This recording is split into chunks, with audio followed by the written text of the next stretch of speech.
Bet horse racing on DRFTV. We'll match your first deposit of $200. Get free expert picks and past performances, plus weekly cash back. All from DailyRacingForm, the most trusted name in horse racing.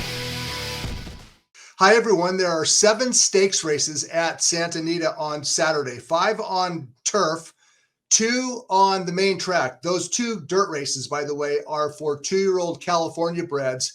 And I just want to touch briefly on those 2 dirt stakes for Calbreds. Race number 6 is the Golden State Juvenile Fillies, and one of the biggest bet againsts that I have ever seen. She's undefeated. I'm talking about Chimosa, who is an undefeated 2-time stakes winner at Del Mar. I think she's a stone bet against in the Golden Gate Juvenile Fillies. Watch replays of her last 2 stakes wins, and you ask yourself, how does a filly who races on her wrong lead to the wire with diminishing margins at lesser distances, how is she going to get 7 furlongs on Saturday at Del Mar? I think Chimosa is a stone bet against. I prefer cast member, big celebration, and sell the dream. As for the Golden State Juvenile, which is race number 8, well, no secrets here. I think that Giver Not a Taker is the most probable winner on the card. He was a decisive dirt stakes winner 2 starts back. He took a shot in a graded stake on turf last time out. Wasn't good enough.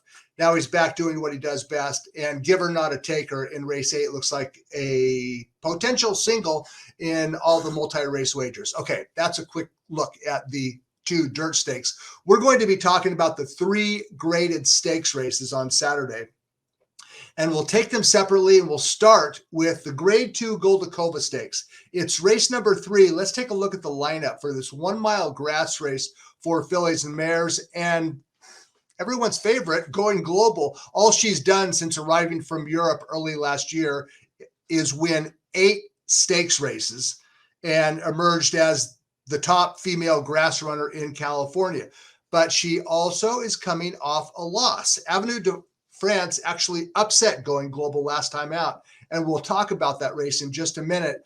The other fillies in this race are nondescript. This race goes through Going Global and Avenue de France. I suppose you can make a case for number 2, Burgoo Alley, because one of the weird things about this mile grass race is entirely void of speed. And Burgoo Alley, who she's never set the pace. Well, she has in her life, I was going to say, but it's been more than a year since she was on the lead. She probably will inherit pace setting duties. And I suppose if you can identify the potential pace setter at a price, you have to give Burgoo Alley a look. I still don't think she's good enough, but she should make the lead. And I suppose she has a chance at an upset. But really the race goes through 8-time stakes winner Going Global and 1-time graded winner Avenue de France, who defeated Going Global last time out. We're going to talk a little bit about that most recent start, and it was at Del Mar on September 10th in the Grade 2 John Mabie. Going Global was the 1-2 favorite in that 1 1/8 mile grass race. Avenue de France, well, nobody gave her any respect. She went off at odds of 10-1.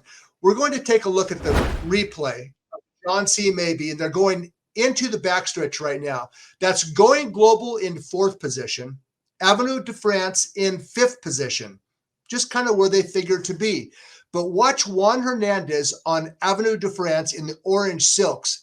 He's going to take a page out of the Umberto Rispoli playbook. That's Rispoli on Going Global, who is now in 3rd. But watch Avenue de France and Hernandez. Hernandez is going to take her to the outside and make an enterprising, apparently premature move. Not really. He ran right past Going Global. Going Global had to steady ever so slightly. That did not cost her the race, but that move made the race for Avenue de France.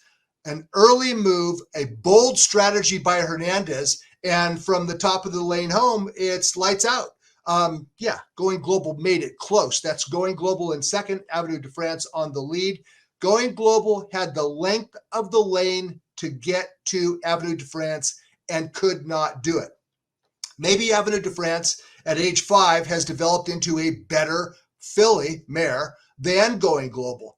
But I suspect that the tactics that Hernandez employed in the Mabie was the primary reason why Avenue de France was able to upset Going Global.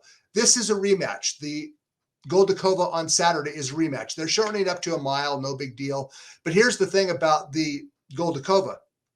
With only one apparent pace setter, that being Burgu Ali, Going Global has more tactical speed than Avenue de France. And I don't think that Rispoli will make the same mistake twice, and that's being caught sleeping on Going Global. And I don't think that he will allow Hernandez on Avenue de France to make that same move and upset Going Global again. I think that the order of finish is likely to be reversed. Avenue de France, by the way, picks up 6 pounds off that win.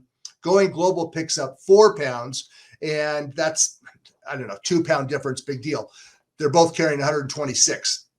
But the way this race unfolds, Burgu Ali on the lead, Going Global sitting second. She should get first run this time, and I would expect Going Global to avenge that most recent defeat. Going Global, by the way, had already defeated Avenue de France twice previously. This is the final start in California before Going Global is sold. She's entered in a November 6th auction in Kentucky. There's a chance that her new owners could return her to California and maybe take a shot at the Grade 1 matriarch in early December at Del Mar. But this is kind of the farewell race, if you want to say it that way, for Going Global, who has turned out to be an amazing purchase overseas. When she arrived from Europe, she was 1 for 4. Since then, she's 8 for 12 in the U.S. All eight wins were in stakes races, and I expect her to turn the tables on Avenue de France on Saturday at Santa Anita. Going Global over Avenue de France in the Grade 2 Goldikova.